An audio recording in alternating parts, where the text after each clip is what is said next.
The bright morning sun flooded through the glass walls of the Skyview corporate tower, glinting off the silver nameplate that read, Aurora Vale, CEO, Vale Industries. Inside, a woman in her late 20s sat behind a mahogany desk, every inch of her reflecting grace and authority.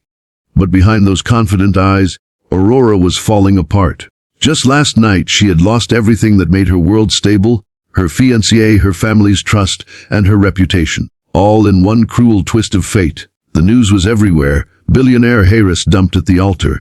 Cameras flashed, tabloids screamed, and social media mocked. They called her a spoiled princess, a woman too cold to love, too proud to be loved. If you believe kindness and second chances still matter in a world full of judgment and pride, then please take a moment to like, comment, share, and subscribe to Kindness Journal. This story is for those who still believe hearts can heal in unexpected ways.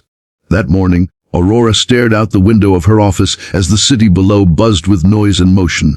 But inside her, everything was silent, painfully, hauntingly silent. Her father, the great Richard Vale, had publicly blamed her for the family's humiliation.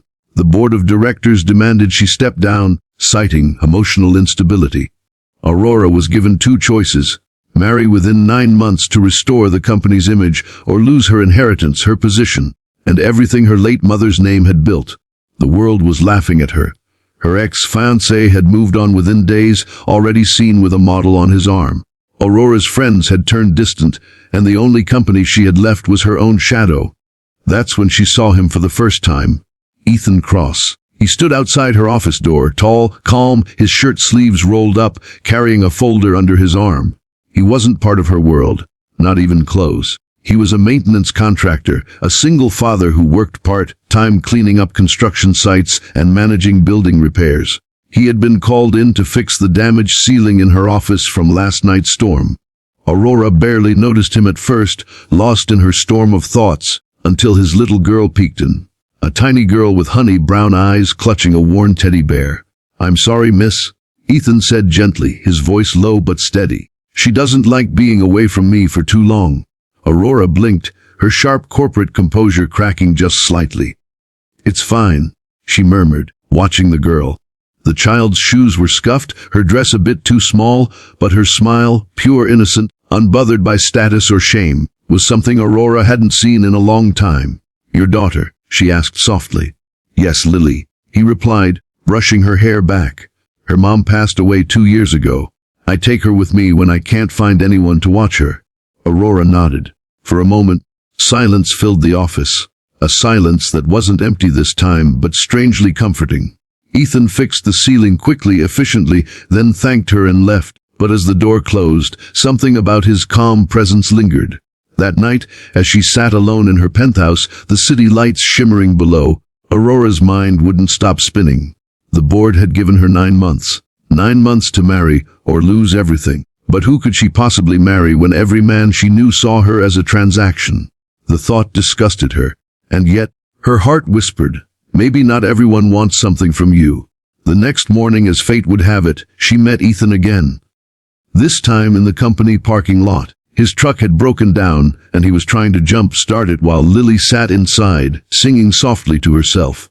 Aurora, without thinking, walked over and offered him a ride. He hesitated, surprised, but eventually agreed. The short drive turned into a quiet exchange of stories.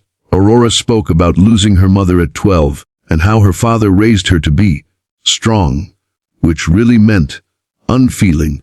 Ethan spoke about Lily's laughter being the only thing that kept him alive after his wife's death. By the time they reached his neighborhood, a modest block of small homes and cracked sidewalks, Aurora found herself wishing the ride had been longer.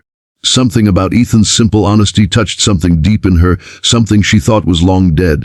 That night an idea took root, a wild, impossible idea. The next day Aurora asked him to meet her in a nearby cafe. When he arrived, she got straight to the point. "Ethan, I need your help. I need a husband." For 9 months, she explained everything, the inheritance, the company, the public humiliation. Ethan listened in silence, his brow furrowed. When she finished, he didn't laugh or judge. Instead, he asked, "Why me?" "Because you're the only person who looked at me and didn't see money," she whispered. Ethan was quiet for a long time. Then he said softly, "I can't give you the life you're used to, Aurora. I'm just a man trying to raise a little girl." "That's exactly why I chose you," she replied. "I don't want luxury. I want honesty." After a week of thinking, he agreed, but only on one condition, that she be part of Lily's life too. "If you're going to pretend to be family," he said, "you need to understand what family really means." And so, the arrangement began. They signed a discreet marriage contract. Aurora moved into Ethan's modest home in a quiet suburban neighborhood, far away from the flashing cameras and marble floors. She learned to cook breakfast with Lily, to fix a leaky faucet beside Ethan, to laugh when the power went out and candles became their light. The world mocked her when news of her sudden marriage leaked. From billionaire to builder's wife, the headlines sneered. But Aurora didn't care anymore.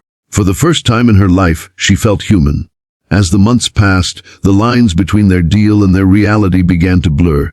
Ethan treated her with quiet respect, never trying to control her, never using her name for his gain. Lily grew attached, often holding Aurora's hand at night and calling her Mommy Ro. The sound of it melted every wall around her heart. But just when Aurora began to feel truly happy, the storm returned. One evening, Richard Vale, her father, arrived unannounced. He stood in the small living room, his tailored suit clashing against the peeling wallpaper. "You've humiliated us enough," he snapped. "In this farce, come back and marry someone worthy." Aurora stood her ground. "For once, father, I'm not living for the company. I'm living for me."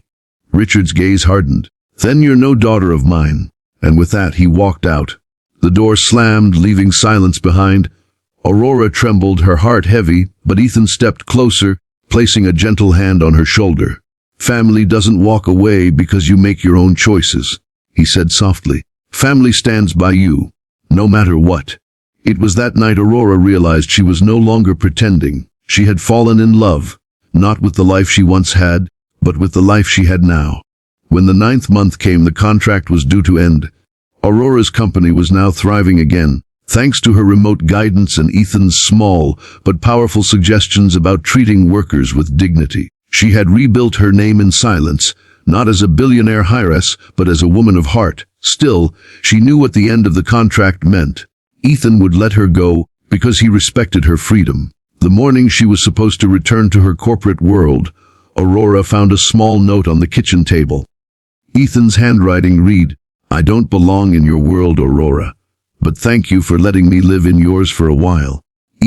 She broke down. Not in the way she once did when she lost things, but in the way a heart breaks open when it finally learns what love really is.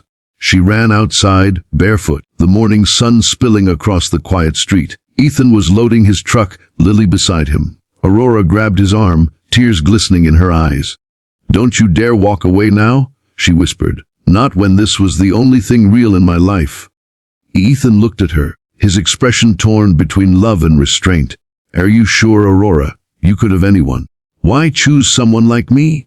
"Because you're the only one who never wanted to change me," she said. "You made me feel seen, and that's worth more than all the money in the world." That day, under the soft daylight sky, they didn't need contracts or signatures. They had something far more powerful: choice. Aurora chose Ethan, Ethan chose her, and Lily, running into their arms, sealed it with her laughter. In time, Aurora didn't return to the glass tower. Instead, she opened a foundation for single parents, honoring the strength she'd found in Ethan and Lily. Her father eventually came around, quietly attending the opening ceremony, watching from the back as his daughter gave a speech about love, humility, and second chances. Sometimes, the richest people are those who've lost everything and found love instead.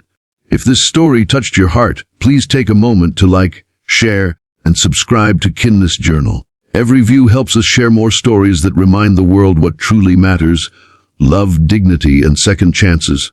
Special request: comment below.